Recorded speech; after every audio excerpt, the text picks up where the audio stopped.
Agora nós vamos passar para o Zaba, meu amigo Zabatá, que já está pronto ali no balcão, com Jorge, com Paulo Royal. A turma está toda preparada ali. Obrigado mais uma vez, Salésio, e vamos com vocês. E é isso aí, a Super Live W2C Desafio não para. Nosso amigo Lara estava lá mandando super bem. E aqui na minha presença tá Paulo Royal, Fala Combate, beleza? E Jorge do Portal InfoArmas, o maior portal que existe. Fala um pouquinho da nossa história, Jorge, do Portal InfoArmas pra gente. Então, Zaba, primeiramente eu gostaria de agradecer a oportunidade de estar aqui ao pessoal da W2C o Desafio, né? É algo que a gente sonha, né, em ter um desafio nesse nível mundo, aqui presente no Brasil. Provavelmente vai ser o maior campeonato, né, do planeta hoje, em número de atletas, em número de locais, né, participando dessas provas. Isso é muito legal estar aqui. Na realidade, o portal começa pela minha história, né? O que acontece? Eu atiro desde os 9 anos, né? Meu avô foi fundador de um clube de caça-tiro em Blumenau. Naquela época, eles faziam como se fossem agremiações, os clubes não eram instituições privadas na época, e tinha muita cultura na região de Blumenau de fazer a festa do rei. Então, o que acontece? A gente já, desde aquela época, participava de forma recreativa, um tiro recreativo mesmo, de festa do rei, de treinamento para a festa do rei, que era com carabinas de ar e carabinas 22. Na época não tinha, a legislação não impedia tal fato, e a gente participava. Eu fui participando até mais ou menos 2003, 2005, quando surgiu a Lei 10.826, que dificultou muito a vida dos clubes, né? Ficou muito caro, muito oneroso, muito burocrático a continuação dessas atividades. E daí o que a gente fez? A gente acabou migrando, acabou indo para a carabina de ar, chumbinho tanto na competição quanto na questão de dia a dia. Depois de um tempo eu acabei parando, e quando eu estava já com meus 20 e poucos anos, eu fui estudar nos Estados Unidos. Lá a cultura armamentista é completamente diferente da do Brasil, né? A gente tem uma liberação muito maior e também uma questão muito maior da cultura, mesmo em estados restritivos, a gente tem uma cultura muito maior de acesso a isso, à cultura disso, e até de competições e outros episódios de tiro recreativo, que a gente vai no clube realmente só desestressar, atirar no papel e nos metais. Quando eu voltei de lá, eu voltei com uma ideia muito maior de fazer alguma coisa, né, para ajudar também a difundir essa cultura no Brasil, e sentindo na pele, assim, disse, olha, tá faltando aqui dados, pessoas falando sobre isso. Por quê? Porque a gente via nos Estados Unidos era muito fácil de obter as informações, e no Brasil era muito difícil. A gente não conseguia achar basicamente nem manual de recarga, nada. Não tinha informação sobre calibre, não tinha informação sobre o que estava acontecendo no mundo do tiro, lançamentos e tudo mais. Então eu decidi na época fazer, e eu chamei uma série de amigos que eu tinha desse mundo, que a maioria eram policiais, para fazer parte do grupo e começar a escrever. Essa família foi crescendo, né? A gente foi adicionando pessoas, graças a Deus, vários dos que estão aqui são autores ou são amigos por causa do InfoArmas, e foi realmente crescendo uma família, né? Uma família que a gente foi usando esse esporte e essa forma de recreação para unir ainda mais essa família e cada vez difundir mais conhecimento, e tomou uma proporção que eu não imaginava, realmente eu não imaginava que ia ficar tão grande. A gente virou o maior portal da América Latina em acessos, número de acessos e quantidade de conteúdo postado. A gente vai ser difícil chegar nos Estados Unidos, mas nosso objetivo é chegar no top 5 até lá, né, vamos dizer assim. Mas é muito interessante porque a gente teve um crescimento grande por causa da falta. E eu sempre incentivo as pessoas, eu digo sempre, olha, quer fazer um concorrente do InfoArmas, eu te ajudo a fazer. Porque meu objetivo é que tenha mais informação no mercado e não menos. Né? Que tenha mais competições como o W2C, o Desafio, porque a gente sente falta disso. A gente sente falta de uma multiplicação dessa cultura que a gente tem, né? Dessa visão de mundo que a gente tem, com outras pessoas que não teriam de outra maneira. Né? O Desafio ele traz isso para nós. Ele traz a questão da gente competir de maneira saudável, em local seguro, e ao mesmo tempo a mostrar que aquilo ali não é uma violência, não é nada fora da realidade. É um esporte como qualquer outro que a gente pode participar. E eu, como atirador desde criança, e depois a gente vai ter o exemplo da Catarina, né, que vai estar falando também, a gente vê que desde criança a gente trabalha com isso, desde criança a gente atira e não tornou nós, de maneira alguma, mais violentos, nem nada parecido. O tiro é uma recreação muito saudável. Show! E aí, Paulo Royal, como é que é ter o maior canal no YouTube referente ao assunto armamentista? Então, a minha história começa em 2014, né, quando eu comecei a fazer um canal sobre videogame e um canal sobre jogos de tiro, guerras e tudo mais. E aí, durante mais ou menos 6 anos, eu comecei a mudar um pouco o foco. Eu comecei a perceber que a história daqueles armamentos me interessava.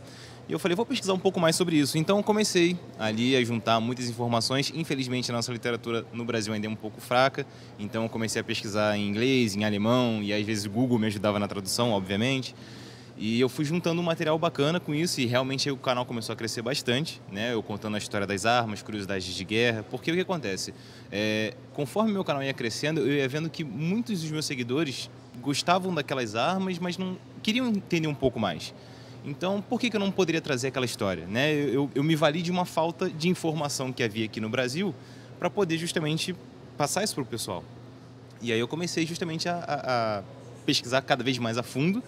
E aí o canal hoje em dia, né, ainda bem está com mais de 500 mil seguidores e a gente continua aumentando o ritmo de produção para justamente trazer essa cultura armamentista para as pessoas. Primeiro de tudo, para poder não demonizar as armas, que isso é muito importante, né? É um instrumento de precisão que tem que ser mexido com seriedade e respeito, mas a grandíssima maioria das pessoas são de boa índole, então não tem por que associar, né, a arma a pessoas más. Claro que não, né? O tiro esportivo está aí para mostrar isso. Nós realmente somos praticantes de uma atividade segura, com muita disciplina, com muitas regras. Então, assim, a pessoa que quer praticar aquilo, ela naturalmente vai ser levada para uma série de regras que vão te deixar andando na linha do esporte, né? Eu, por exemplo, tenho CR há pouco tempo. O legal é que, por exemplo, aqui no W2C Desafio, você vai encontrar diversos atiradores muito experientes, como o nosso querido Jaime, ou eu que tenho, sei lá, 7 meses, 8 meses de CR e também estou começando no esporte. Então, assim, é um esporte muito inclusivo. Você consegue aprender muito rápido ali as regras básicas para já justamente se comportar da forma correta. E você consegue conhecer muita gente. Então tem uma série de benefícios, né? É um esporte que não é tão caro quanto se imagina. As armas podem ser divididas em milhões de vezes, cartuchos mais baratos e tudo mais. Então tem uma série de benefícios que realmente, para quem está começando, que é o meu caso, vai ser abraçado de forma positiva. E então não tem por que aquela pessoa que está hesitando talvez em conhecer, né, o mundo do tiro, venha porque realmente é a melhor opção para você ter um contato maior com aquele tipo de armamento que, por exemplo, eu explico e a pessoa quer conhecer de perto. Legal. Jorge, como é que tu vê o desafio W2C, né? O desafio, a importância desse evento, né, para esse momento que a gente está vivenciando? Então, Zaba, o que acontece? O W2C, o desafio, assim como todas as competições que a gente está vendo surgirem ou se aprofundarem no mercado, elas têm um papel fundamental nesse momento. Porque é o seguinte, nós todos somos atiradores, nós gostamos desse meio. Só que muitas vezes a gente passava pela inércia de não precisar competir com uma questão assim, não vou competir, eu não preciso. E daí o que acontecia? A gente perdia aquela questão de se aperfeiçoar, de melhorar no que a gente estava fazendo, né? De se dedicar ao esporte realmente. E essas competições são extremamente fundamentais para esse papel, para que a gente se aprofunde no esporte que nós nos dedicamos. Não adianta para a pessoa sempre ficar na mesma inércia, vamos dizer assim, né? Que fique na mesma posição o tempo todo, sem se aprofundar, sem aprender. A graça de praticar um esporte, seja de maneira amadora ou profissional, né, é a gente conseguir, mesmo que pouquinho, melhorar toda vez que a gente vá ao clube. E muitas vezes a gente ia lá, simplesmente gastava os cartuchos e não aprendia nada. Então, o que acontece? Quando a gente tem um desafio desse, a gente consegue dizem, não, peraí, eu tenho que melhorar pelo menos um pouquinho. Vou dar um exemplo. Eu e o Lara estamos fazendo uma aposta. Né? O Lara me chamou para uma aposta agora e eu tenho que... Agora virou obrigação, Agora hein? virou obrigação. O que acontece? Eu e ele apostamos 10 torniquetes. O ganhador vai escolher para qual escola que vai ser doado. Que legal isso, hein? A gente está fazendo, o Informas está fazendo um projeto, basicamente, onde a gente já disponibilizou online o curso de atendimento pré-hospitalar, né, para qualquer pessoa que quiser fazer, é só entrar lá e fazer. Não precisa cadastrar nada, não precisa pagar nada, é só entrar lá e fazer. Justamente porque nós acreditamos que o atendimento pré-hospitalar, ele salva vidas. Ele realmente salva vidas. E o que acontece? Quando nós estamos falando de atirador ativo ou ameaça ativa, porque no Brasil as pessoas têm que entender que o mais normal é a ameaça ativa. A gente teve 21 casos de ameaça ativa no Brasil. Desses, 70% foram com facas ou objetos cortantes. Não foram com armas de fogo. Então não é um atirador ativo. E na maioria das vezes, a maioria das vítimas poderia ter sido salva com atendimento pré-hospitalar. Então a gente está fazendo aulas de graça na rede pública e privada em Blumenau.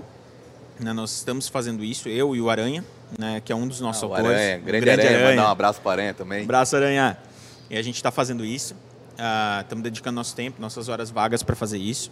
Além disso, a gente o Lara participou, inclusive, da filmagem, né, disso. E daí a gente vai fazer essa doação como parte de uma brincadeira, basicamente, entre nós dois, mas vamos usar o desafio justamente para isso, para trazer, o W2C trazer uma melhora até para a sociedade nesse ponto. E outra coisa que eu gostaria de falar é para quem é CAC, que está nos assistindo, a probabilidade maior é que voltem os níveis, né, em breve.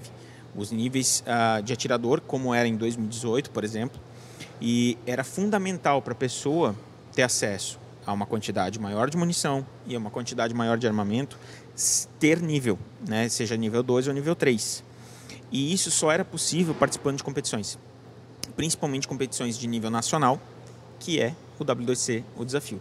Então, provavelmente vai ser a competição mais em conta e mais acessível que a gente tem no Brasil para a pessoa participar, porque vai estar presente em basicamente quase todos os clubes ao mesmo tempo, né, no período da competição, e vai ser simples para a pessoa ir lá participar, um custo baixinho, e ela já vai virar provavelmente nível 3 com essa...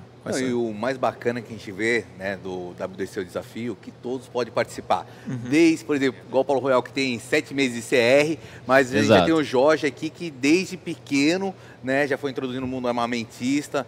E aí tem vários níveis também. Pô, tô na minha categoria, mas eu tenho um cara que é competidor, então assim, é acessível para todo mundo, né? Inclusive, o Jorge foi um dos fomentadores dessa ideia de eu começar no tiro esportivo. Não só ele, como um clube de tiro lá do Rio do Sul também, começou a me apresentar, não, ó, vai ter a questão do nível, pô, você participar e tudo mais, já tinha um armamento que era, né, bom, que é bom, então propício para poder participar do esporte ali. E eu falei, então por que não? Né? E aí eu comecei e realmente vi que esse desafio que o esporte acaba te colocando, né? Você vê a competição saudável dele com o Lara, no final todos vão ganhar. Então isso acabou estimulando realmente, e quando você entra, você não quer mais sair. Realmente é uma coisa muito, muito boa de você viver e estar ali praticando e aprendendo sempre um pouquinho mais, realmente é muito interessante. Eu gosto da humildade dele, né? Falar que, eu tô com um armamento bom. O cara tá com uma XDM Elite. Tá voando, tá né? voando, tá com uma baita de um equipamento e tá aí. Eu já vou correr da categoria dele, já vou dar uma olhada e já vou pra outra. Não, pior... na primeira competição até que eu consegui fazer uma pontuação boa. Primeira vez que eu atirei e tudo, acertei ali algumas na obré, então já é um começo bom. O pior é que eu tô na mesma categoria que ele, que é dos influenciadores, né? Aí vai ficar mais concorrido, né? Isso o pessoal pode ficar bem tranquilo, até é interessante como foi estruturado o evento, porque, por exemplo, a gente é influenciador digital, a gente vai competir um contra o outro, vai ser assim, vai ser mais por realmente uma resenha, vai ser divertido ver quem é o influenciador que atira melhor. Exato.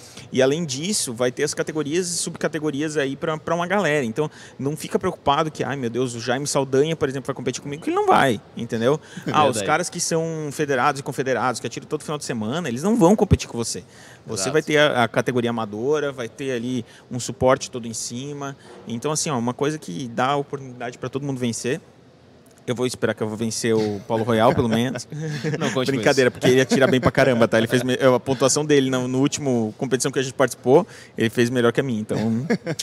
Não, e como é que Foram os vocês- anos de videogame. Dali, né? Mas o videogame ajuda também, Sim, né? pois é, então. E eu queria saber como é que vocês veem o W2C, o desafio, a importância para os clubes nesse momento que a gente está vivenciando agora. Eu achei muito legal esse feedback de vocês. Bom, com certeza o primeiro benefício é o fomento econômico que ele traz. Né? Então você traz mais gente para o clube. Às vezes tem um pessoal que não gosta ou não pode atirar, mas vem aqui, participa com os amigos, toma alguma coisa e tudo. Então você acaba aquecendo a economia do local e pensando de forma macro, né? Todos os clubes. Então esse é o principal benefício que eu vejo. E você juntando a essas pessoas que ainda não participam do tiro esportivo, você pode acabar recrutando uma ou outra. Né? Ela vai olhar e falar, não, até que tá legal aquele rapaz atirando, aquela menina atirando, por que eu não posso tentar também? E aí ela começa a pesquisar a respeito e aí vai lá, tira o CR dela e né, consegue se tornar um CAC, uma CAC, enfim.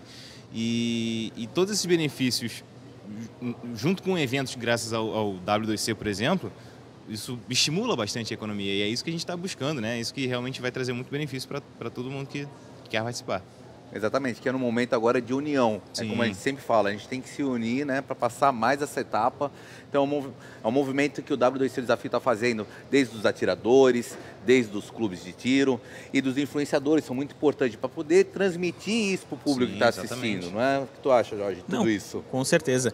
Eu digo assim, ó, desde que deu a virada do ano, o decreto atual e tudo mais, eu vou no clube basicamente uma vez por semana, mais ou menos.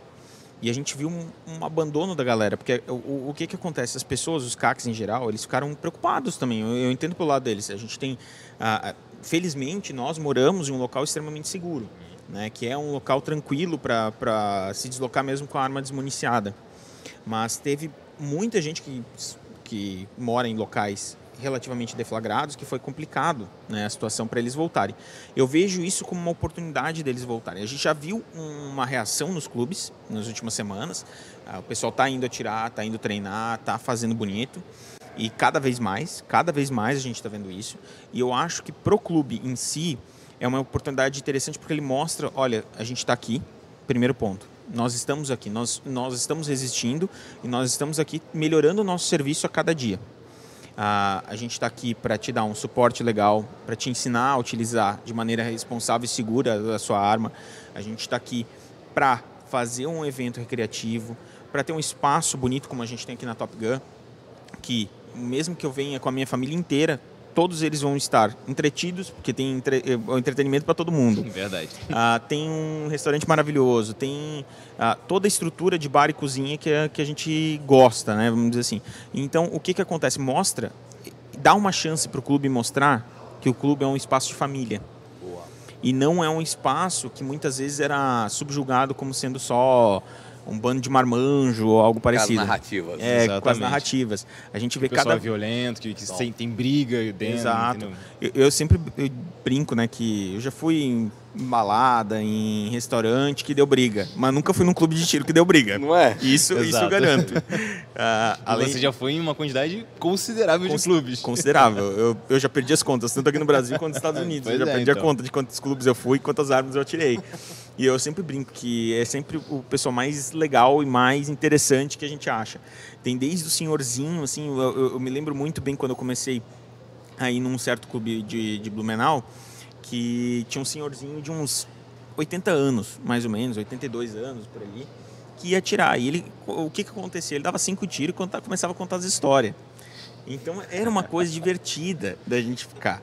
E eu acho que o W2C Desafio dá a oportunidade para apresentar para muita gente que o clube não é um bicho de 7 cabeças. Exatamente. O clube é um lugar família, é um local legal para ficar, que é legal para ficar aqui contando história. Tudo bem que é igual a pescaria, tá, gente? Tem um pessoal aí que conta umas histórias que não são muito verídicas. Mas, tirando isso, é assim, divertidíssimo ir num clube. E isso vai ser mostrado para a galera indo no W2C Desafio, com certeza. Olha, uma coisa importante, vou até pegar um gancho do que ele falou sobre o senhorzinho que estava lá atirando. O pessoal se ajuda muito, né? Eu nunca escondi para o pessoal que estava começando agora no mundo prático do tiro, né? Isso aí eu consigo dominar bem a parte teórica ali, de fazer os meus vídeos e as minhas pesquisas. Mas na parte do tiro eu sempre falei, gente, estou começando agora e tudo. Então, assim, eu fui aprendendo do zero mesmo. Então, desde regras básicas de segurança, como segurar o armamento corretamente. E todo lugar que eu vou, eu sempre falo que estou aprendendo, começando, e sempre de alguém te ajudar. Sempre Olha, bem faz recepcionado. isso, exato, faz aquilo, tudo mais. O pessoal não tem tanto aquele orgulho de não vou ajudar.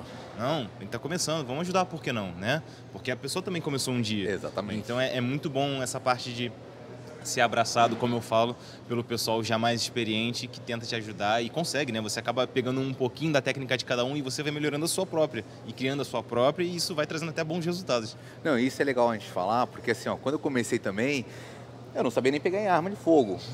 E aí tu chega e tu fala, pô, será que o pessoal vai recepcionar? É um mundo diferente. E me surpreendeu, né, da forma como eles me acolheram, a paciência de transmitir o conhecimento. Exato. E aí eu comecei a construir uma nova família, né? Eu falo, é como se fosse uma cachaçinha, porque eu não consegui mais largar. Exato, Não é? É uma ideia legal. E eu vejo o WC Desafio, ele trazer isso, a união, né, do pessoal que está começando. E, poxa, R$1,5 milhão de reais. Ajuda, né? Tem, né? Ajuda, né? O que tu acha, Paulo? Não, nem fala. O pessoal vai começar até a esquentar mais a mão para treinar, porque é R$1,5 milhão, né? A gente tá falando de todos os benefícios e ainda nem tínhamos chegado nessa parte do dinheiro. Então ainda tem essa parte do prêmio, né? Um prêmio realmente bem considerável. Não, isso considerando o prêmio base. Porque o que acontece? Dependendo da quantidade de inscrições, ainda vai para R$2,5 milhões. Pode subir mais. Não é? Pode subir mais. Eu disse, eu comecei a querer... Me interessou bem ficar treinando toda semana agora a prova. Você tem mais do que um desafio para ganhar só do Tourniquet. Agora não, eu tenho que ganhar o do Tourniquet contra o Lara. E eu tenho que ganhar pelo menos aí o top 3, né, dos influenciadores. Vai ser difícil porque tem gente que atira muito bem. Tem um pessoal Mas vamos tentar. Não, e o que é legal, é muito fácil de se inscrever, então se inscreva agora, tá? Entra lá, W2C Desafio. Se o teu clube não está participando, pega essa live, manda pro dono do clube, fala que tu quer participar. Se também você estiver em outra cidade, entra no site, lá vai ter os clubes todos registrados que você pode participar, é bem simples. A premiação é R$1,5 milhão, mas que é o mais importante, é essa irmandade que a gente está fazendo aqui, é a união entre todos os atiradores, todos os clubes, numa corrente do bem. Que tem onde? W2C Desafio, né? Isso aí. Com certeza. Vou falar uma coisinha agora. Qual a responsabilidade que vocês... Porque assim, ó, você tem um portal que todo mundo assiste, todo mundo lê, vários artigos, né? E o Paulo Royal também tem um canal no YouTube super famoso, de colocar uma pessoa lá para poder fazer explicar uma técnica. Qual é a preocupação que vocês têm de filtrar, né? Quem você vai deixar escrever ali, passar uma proposta bacana para aquele cara que está iniciando, para ele entender, né? Que é uma responsabilidade. Sem dúvida. Com certeza. No Informas a gente faz de uma maneira. Os autores são todos indicados por outros autores. Então, o que acontece? A maioria dos nossos autores são policiais civis, militares, federais, militares da ativa, militares da reserva. O Lara, que é promotor de justiça, tem um juiz da vara militar lá dentro também. Tem uma galera bem qualificada e tem civis também que estão ali no meio que estão participando. A ideia única e exclusivamente como os autores já são de confiança, são de minha total confiança, tanto que todos os autores têm a senha para publicar direto, não passa por filtro meu. Legal. Né? Eles têm essa liberdade porque eu confio neles. Então, a confiança, nada mais justo ali nessa confiança é dar a eles a oportunidade de adicionar colegas. Então, eles adicionam os colegas, eles que convidam as outras pessoas a fazer parte do Informas. E isso é por quê? Porque a gente tem uma responsabilidade de passar a informação corretamente e trazer informações verídicas e que tenham a profundidade necessária para o caso. O Lara estava na audiência pública dessa semana, citou em Informas, inclusive, porque o que acontece? Existe um equívoco que precisa ser acadêmico. Basta que a pessoa que está trazendo esse conteúdo seja qualificada, que tenha experiência e que tenha o conhecimento acadêmico. O Lara tem 3 pós-graduações. É uma lenda. É uma lenda. Daí a pessoa me diz que não é acadêmico o negócio. Pô, se ele não é, imagina quem vai ser, né? Imagina, né? Então, o que acontece? Nós carregamos nos ombros essa responsabilidade. E a gente luta para que o nosso meio do tiro, meio dos clubes, meio dos CACs, meio dos policiais também, que muitas vezes não são atiradores, colecionadores e caçadores, mas eles são muitas vezes as pessoas mais próximas da sociedade que têm arma de fogo, porque nós vemos vários locais onde tem pouquíssimos atiradores, mas Exato. tem muitos policiais que estão ali ao redor e eles estão portando aquele instrumento que nós utilizamos para esporte e eles utilizam para serviço. A gente procura que nós consigamos trazer para essas pessoas, né, tanto CACs quanto policiais, aquela visão de que aquilo ali é um instrumento letal, com certeza, mas que aquilo ali tem a sua parcela de diversão, de recreação, ela tem sua parcela de responsabilidade social, porque nós estamos ali, se nós estamos usando aquele instrumento, nós temos que ter a capacidade de fazer o melhor uso dele perante a nossa sociedade, isso é extremamente importante, e temos o nosso dever como sociedade também de respeitar tanto a opinião de quem não quer ter, que é o direito dessa pessoa, quanto que quer ter, né? Quer ter aquela ferramenta. Então nós trazemos esses valores para a nossa comunidade, para a nossa sociedade. E isso não ia acontecer se nós tivéssemos pessoas de pouca confiança ali dentro. Exatamente. Não dá para trazer uma informação falsa ou ficar só falando abobrinhas ideológicas, vamos dizer assim, se a gente não traz para a realidade, não traz para pessoas que estão na rua, né? E que estão ali, muitas vezes, botando o peito delas à disposição. Tem uma vivência mesmo. Exato, né? o peito delas à disposição. Eu digo, a gente se dedica muito a melhorar o ensino para policiais, para democratizar esse acesso, né? Por quê? Porque a gente sabe que eles estão botando o peito deles na linha. Todo dia eles saem de casa sem saber se vai voltar para casa, para a família deles. E a gente quer trazer informação que vai salvar a vida deles, que vai fazer a vida deles mais fácil. Então isso é uma situação complicada, é uma situação que dá um pezinho nos ombros, mas imagina. É uma situação que a gente adota para nós, e todos os autores, né, todos eles têm essa filosofia de vida para si, porque eles sabem que é complicado, que eles também estão com essa vivência. Sim, imagina. E Paulo, como é que funciona a tua pauta? Como é que você escolhe a tua pauta? Eu vou falar esse assunto, eu vou estudar, qual é o tema, como é que tu faz essa pesquisa? Então, no início de tudo, começou com base nos meus seguidores dos jogos de videogame, né? As armas que eles viam o tempo todo nos jogos, eles falavam, faz da arma X, da arma Y e tudo mais. E assim eu ia pesquisando. Com o tempo, eu fui vendo novos armamentos, as novidades do mercado e tudo mais, e eu começava a fazer a pesquisa da história dessas armas. Eu quase nunca, praticamente nunca, coloco a minha opinião, é boa, é ruim. Às vezes o que é bom para mim é ruim para ele e vice-versa. Então eu não me prendo muito a essa parte.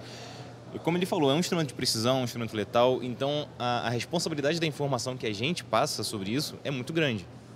E no meu caso, como eu conto a história, eu procuro pesquisar em vários lugares diferentes, porque, bem ou mal, a história nos Estados Unidos ou na Alemanha de uma determinada arma é a mesma coisa, né? Elas têm a mesma origem, então só troca o idioma. Então você começa a pesquisar em várias fontes diferentes para tentar minimizar ou até mesmo anular a possibilidade de você passar uma informação errada.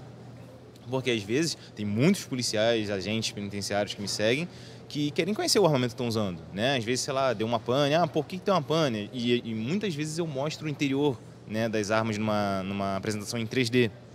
Então ele sabe como é dentro da arma dele, porque às vezes ele não sabe desmontar o armamento daquela forma, naquela profundidade, e no meu vídeo ele consegue ver. Então já ouvi muitas vezes alguns militares falando, eu uso o seu vídeo em muitas instruções.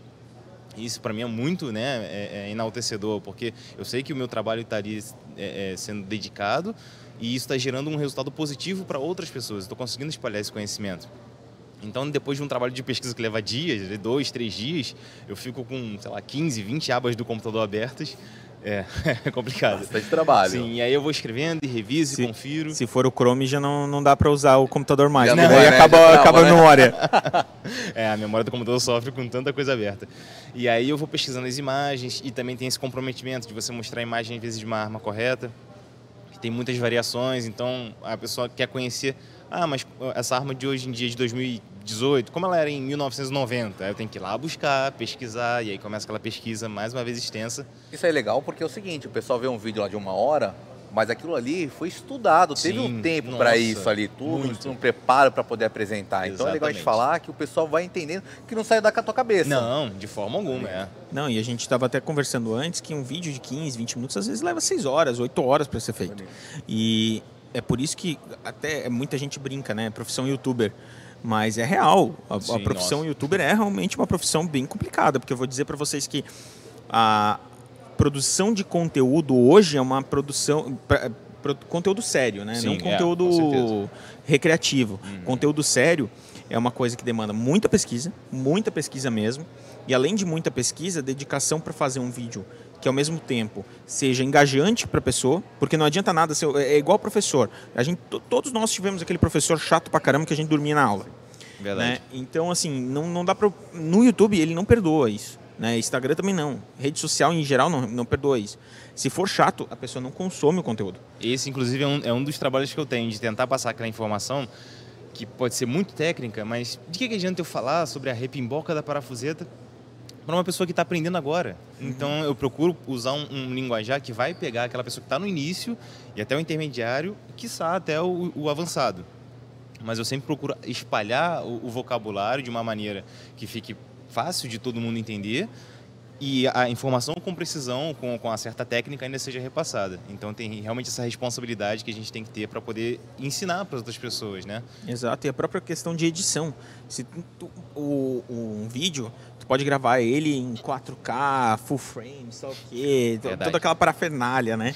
E ao mesmo tempo, se tu não souber editar ele vai ficar uma desgraça, não vai dar para assistir. É verdade. Então, assim, a pessoa que se dedica a isso, produção de conteúdo, ela precisa ter uma série de conhecimentos, né? Não só daquele assunto que ela está tratando ali no vídeo, mas a dedicação de cada vez melhorar mais, cada vez fazer mais, entreter o público, porque aquilo que ele está fazendo hoje não vai ser igual ao que ele vai fazer amanhã. Exato. Ele vai ter que sempre estar melhorando, porque se ele ficar naquela mesma, o vídeo é sempre padrão. A pessoa daqui a pouco desiste. Meu vídeo de um ano atrás não é a mesma coisa que hoje em dia. Não é, muda muito e rápido. Eu sempre falo, eu aprendi a trabalhar com o YouTube, no YouTube, vendo vídeos no YouTube. E eu vi centenas, talvez milhares de vídeos, não sei. Mas foram noites e noites em claro. Então, assim, o pessoal acha que eu cheguei lá, juntei meia dúzia de foto e pronto. Não. Eu já tenho essa dificuldade que eu não tenho acesso às armas em si. Uhum. Então, eu vou dentro da regra do YouTube, catando as imagens. Não tem acesso. Ele vai lá em casa uma vez por semana fazer churrasco, pô. Direto. Não, a gente usa o canal para poder divulgar o W2C, o desafio, exato. né? A importância, o alcance que a gente pode. O cara tá lá no Acre, tá lá em Roraima, tá em Minas, tá no Rio Grande do Sul, ele tá assistindo a live, ele tá entendendo. Então a importância de vocês, né? De construir uma história séria, de você saber, poxa, portal InfoArmas, eu posso chegar lá, ler, porque ali realmente são pessoas de verdade, né? Não é balela. Então eu acho muito bacana isso. E como é que vocês veem agora o mundo armamentista depois do W2C, o desafio? A grandeza do evento. Qual a importância que vocês veem? Olha, realmente eu acho que vai ser um marco muito positivo, tanto para a questão de trazer novos atiradores, né, que vão ali tirar sua documentação e participar nos próximos eventos, né? E também a questão do fomento, todo esse estímulo, realmente com eventos grandes como esse do W2C, o desafio, isso vai ajudar muitas pessoas que talvez estejam em cima do muro a justamente tomar uma decisão e se tornarem atiradores, com certeza. Não, com certeza. E eu acho que vai ser um divisor de águas realmente por causa do seguinte, nós temos até hoje, nós temos várias competições de nível nacional rodando, seja tiro prático pela CBTP, tiro clássico, vamos dizer assim, eu chamo de tiro clássico, mas as modalidades clássicas pela CBTE, a gente tem aí Copa Pro Armas, a gente tem um monte. Só que o W2C, o desafio, ele traz uma profissionalização da competição.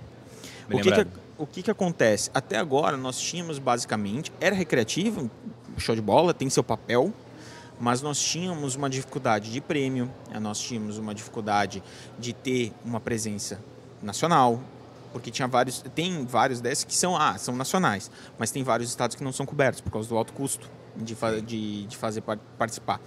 O W2C, ele democratiza para os clubes poderem fazer e, ao mesmo tempo, com essa profissionalização, com essa questão de ter prêmios bons, de ter uma disputa saudável, ter uma classificação homogênea que consegue homogeneizar os competidores, né, de maneira a cada um competir com quem realmente eles devem competir e não eu competindo com, sei lá, o Jaime Saldanha, que é um dos melhores atiradores do Brasil, entendeu? Talvez do mundo. Talvez do mundo. Tá entre os top 10. Tá entre os top 10 do mundo. E disparado o melhor do Brasil. Com eu certeza, sempre falo. Né? Então, assim, como tem essa questão dessa divisão e essa profissionalização da competição, vai ajudar demais no Brasil. Eu acho que a gente vai ter uma escalada na quantidade de competições profissionais no Brasil. E isso vai ser uma coisa assim, ó, fantástica para o tiro no Brasil. Vamos ver, né? E aí eu falo, é muito simples se inscrever, né? Entra no site W2C Desafio, se inscreve lá, as inscrições antecipadas R$100 e no dia 120. Quero agradecer também aqui, Paulo Royal, deixa aqui tua palavra final, né? E falar da importância desse movimento que está sendo feito. E depois a gente passa aqui para o Jorge, daí, a lenda do InfoArmas. Com certeza. Pessoal, eu queria agradecer bastante, né, o convite da organização e realmente esse evento ele vai trazer muitos benefícios para o esporte, né, para o tiro esportivo brasileiro. E se você tiver a oportunidade, participe, porque com certeza isso vai ajudar bastante, né, não só a economia local, como você, como competidor, e com certeza muita coisa boa vai vir ainda esse ano, né, para todos nós aí que participamos do esporte. Não, com certeza. E eu queria dizer para vocês o seguinte, gente. Uma coisa que eu falei já no ano passado, depois da eleição, o tiro não vai acabar, tá? O tiro vai continuar. A gente é teimoso. Eu brinco que não é que a gente é dedicado, a gente é teimoso, né? Então, assim, o tiro vai continuar. A gente vai continuar lutando. E daqui para frente, esperem coisas melhores que a gente vai ter. Por quê? Porque a gente está lutando para isso. O W2C, o desafio é parte dessa luta. É parte dessa dedicação. Eu quero convidar todo mundo para participar, porque é o seguinte, não adianta nada você reclamar do que está acontecendo no Brasil e não fazer mudança, né, na sua parte também. E participar dessas competições é fundamental para a gente mudar a realidade do tiro. Hoje se discute muito política em cima do tiro. Se nós tivermos milhões e milhões de competidores, a política fica de lado. A gente não precisa se preocupar se vai ter fulano A ou fulano B. Hoje a discussão é muito ideológica. A gente precisa trazer isso, e foi uma das falas do Salésio antes das nossas falas aqui, que precisa despolitizar. E o despolitizar é fazer com que o esporte cresça, é fazer com que o tiro recreativo cresça, e é extremamente fundamental que todo mundo que está em casa levante a bunda e vá competir. Exatamente, é muito importante. Bom, agora eu vou passar para o meu amigo Lara, tá com o delegado Danilo aqui do estado de Santa Catarina. Lara, tá com você.